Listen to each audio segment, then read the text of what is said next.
Hello, we're going to create covers for our art journals using Tempera Sticks.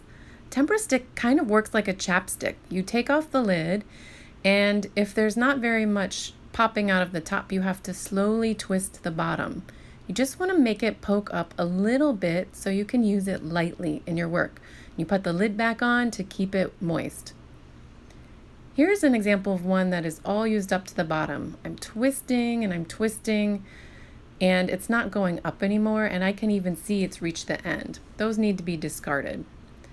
So something you'll want to do is test. Use a scrap paper to test your colors. Make sure they're working the way you want. We want it to come out in a thin, very thin, smooth stroke.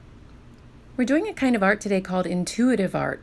That means you're just going to really enjoy the process and go with your gut, go with your heart. How are you feeling today? What colors are really giving you some joy? I want you to fill your whole paper with thin, smooth areas, edge to edge. This is a messy mat, and it helps you go off of the edge with your utensil without getting any on your table. You can always move the messy mat around if it doesn't quite reach where you want it to. You can probably tell this video is sped up greatly. I'm not really coloring this fast. I'm relaxing and taking my time. Once your areas are filled from edge to edge, you can think about adding detail on top. One way you might do this is with a template. A template just needs a few light strokes of your tempera stick, and then rub all of that tempera stick down into the openings. So by the time you're finished using your stencil, it's really kind of been cleaned off with all of your rubbing.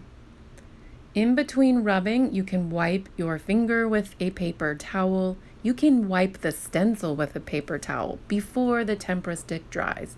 You have about a minute before tempera stick dries really well. There I am making sure the stencil is getting wiped off nicely so I won't be mixing any colors that I don't want. White can look really amazing, and metallics can look amazing on dark colors, and dark colors can look amazing on light colors. You experiment, and you don't have to use all stencils. You can draw whatever you want, patterns, designs, things that you like, a self-portrait, letters. You are the owner of your art journal cover.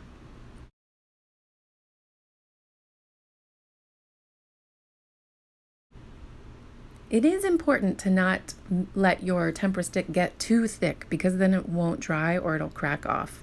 I want you to use the lightest brushing across a template and then your finger so that a very flat, smooth layer is what remains.